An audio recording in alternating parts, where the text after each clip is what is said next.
कर भला तो हो भला। एक बेरोजगार शिक्षक था। वो नौकरी तलाशने के लिए काफ़ी कोशिश कर रहा था, लेकिन उसे नौकरी मिल नहीं रही थी। ये शिक्षक भगवान में बहुत आस्था रखता था। अपने साथ कुछ अच्छा हो या बुरा हो, वो सारी बातें भगवान से किया करता था। कुछ अच्छा होता तो धन्यवाद देता, और कुछ बुरा होता तो भगवान से शिकायत भी करता। उसका अभी स्ट्रगल का दौर चल रहा था, तो वह भगवान से शिकायत करता और कहता कि भगवान, मुझे नौकरी क्यों नहीं दिलवाते हो, क्यों मुझे परेशान करते हो। थोड़े दिन बाद ही शिक्षक को एक कस्बे में सरकारी नौकरी मिली। शिक्षक ने तुरंत भगवान को धन्यवाद दिया और उनका आभार माना।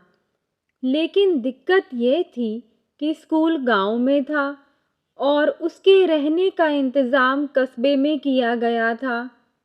उसके मकान से स्कूल तक का अंतर 5 किलोमीटर था। शुरुआती दिनों में पैसे ना होने की वजह से उसे अक्सर इतना लंबा अंतर पैदल ही चलना पड़ता था। कभी कभी उसे रास्ते में कोई वाहन दिख जाता तो उससे लिफ्ट मांग लिया करता था, लेकिन ऐसा बहुत कम ही होता था। शिक्षक ने तय किया कि सबसे पहले वो पैसे जमा करके एक मोटरसाइकिल खरीदेगा। उसने बहुत मेहनत करके पाई पाई जोड़ करके कुछ ही महीनों में मोटरसाइकिल लेने के लिए पैसे जुटा लिए और एक अच्छी सी मोटरसाइकिल खरीदी। अब उसका जीवन थोड़ा आसान हो गया। उसने फिर से भगवान को धन्यवाद दिया। उसे अपना पुराना समय अच्छे से याद था। उसे इतनी दूर तक चलने की तकलीफ भी याद थी। इसलिए वो स्कूल आने के समय और वापस घर जाने के समय हमेशा किसी ना किसी ज़रूरतमंद को अपनी मोटरसाइकिल पर बिठाकर लिफ्ट दिया करता था। कभी किसी छोटे बच्चे को स्कूल छोड़ दिया, कभी किसी बूढ़े को लिफ्ट दे दी, तो कभी किसी किसान को शहर छोड़ दिया। इस तरह से शिक्षक आ रहा हो या जा रहा हो, कोई ना कोई उसके पीछे बैठा मिल जाता था। लोग उसकी बाइक को अब दूर से पहचानने लगे थे, क्योंकि हर कोई जानता था कि अगर उसकी बाइक आते दिख गई तो लिफ्ट ज़रूर मिल जाएगी। लोगों की मदद करके शिक्षक को भी बहुत अच्छा लगता था। एक दिन शिक्षक स्कूल के बाद घर जा रहा था। उस दिन कोई भी लिफ्ट मांगने वाला नज़र नहीं आया। आगे जाकर एक आदमी ने लिफ्ट मांगी। शिक्षक ने तुरंत आदमी को बिठा लिया। उस आदमी को बिठाकर शिक्षक अपने रास्ते चल पड़ा। थोड़ी दूर सुनसान जगह आने पर उस आदमी ने शिक्षक के पीठ पर चाकू रखा और उससे कहा, अब ये बाइक मैं चला लूँगा, आप नीचे उतर जाइए और मेरा पीछा मत कीजिएगा। शिक्षक को लगा आज तो मैं बुरा फंस गया। फिर भी शिक्षक ने कहा, दोस्त, तुम चाहे तो ये बाइक ले लो, जहाँ जाना है चले जाओ, लेकिन इस बात का जिक्र कभी किसी से मत करना, क्योंकि इस रास्ते पर वैसे ही बहुत कम लोग गाड़ियों से आते जाते हैं।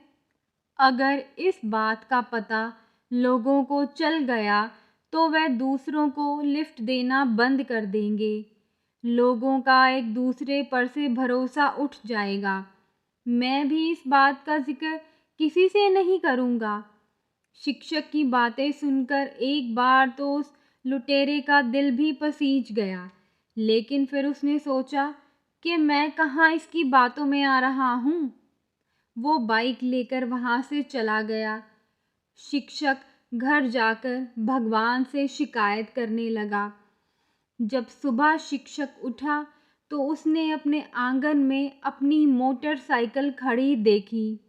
उस पर एक चिट्ठी चिपकी थी और उसमें उसी चोर ने लिखा था, मास्टर जी मुझे माफ़ कर दीजिए, जो मैंने आपकी बाइक चुराई। ये बाइक तो सेलिब्रिटी की तरह है, लोग इसको दूर से ही पहचान लेते हैं। मैं जहाँ भी जा रहा था, लोग मुझे रोक कर इसके बारे में पूछते थे। मैं इस बाइक को क्यों चला रहा हूँ? ये मास्टर जी की बाइक आपके पास क्या कर रही है? मैं बहाने बनाते बनाते थक गया, लेकिन मुझे यकीन हो गया था कि अगर बाइक थोड़ी देर भी मेरे पास रही तो मुझे जेल ज़रूर जाना पड़ेगा। इसलिए मैं आपको आपकी बाइक वापस कर रहा हूँ।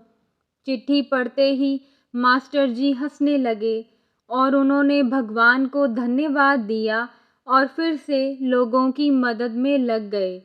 सीख: अगर आप दूसरों का भला करेंगे तो आपका बुरा कभी नहीं होगा।